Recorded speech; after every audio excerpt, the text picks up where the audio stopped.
Welcome back.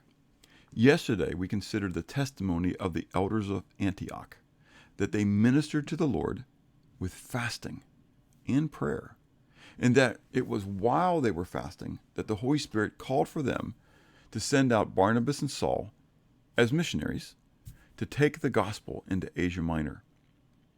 This ministry of fasting was something that Jesus had foretold while he was on the earth. In Matthew 9, we see an encounter that he had with some of the disciples of John the Baptist. Verse 14 and 15 we read, "Then the disciples of John came to him," that is Jesus, "saying, 'Why do we and the Pharisees fast often, but your disciples do not fast?' And Jesus said to them, 'Can the friends of the bridegroom mourn as long as the bridegroom is with them?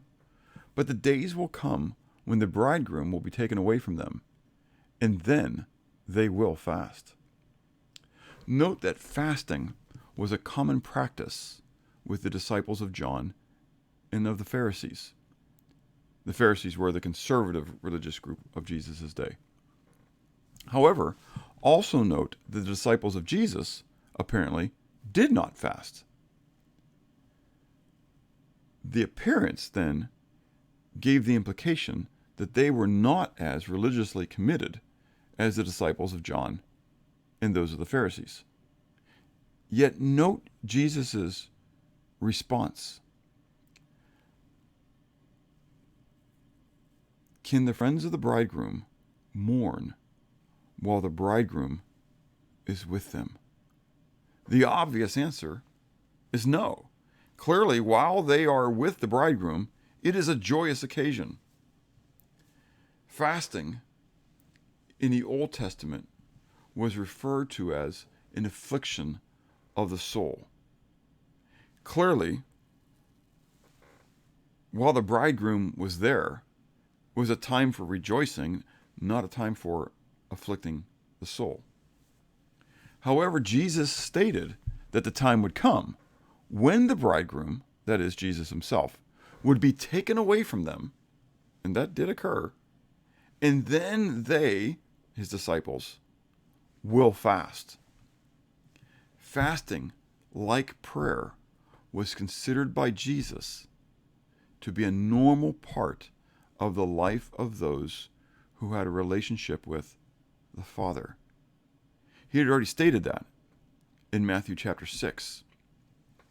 Just after the presentation of the model prayer, Jesus stated, beginning at verse 16, "Moreover, when you fast, do not be like the hypocrites with a sad countenance, for they disfigure their faces, that they may appear to men to be fasting. Assuredly I say to you, they have their reward. But you, when you fast, anoint your head and wash your face, so that you do not appear to men to be fasting, but to your Father who is in the secret place. And your Father who sees in secret will reward you openly." We're going to look at that passage a little bit more tomorrow. But for now, we need to understand that fasting is something that the church should do. That it was something that Christ spoke about and considered then to be a discipline that his disciples would participate in. Did you talk to the Father yesterday about the subject of fasting? I want to challenge you today, if you didn't, to begin to open up that discourse, but to continue then to seek the Lord's face, asking for his wisdom and his counsel. Not to be pharisaical or hypocritical or self-righteous in your religious acts, but seeking the Father's desires for you in your relationship with him, in what intensity he would have you bring into this relationship that you have with him. Pray and have a blessed day.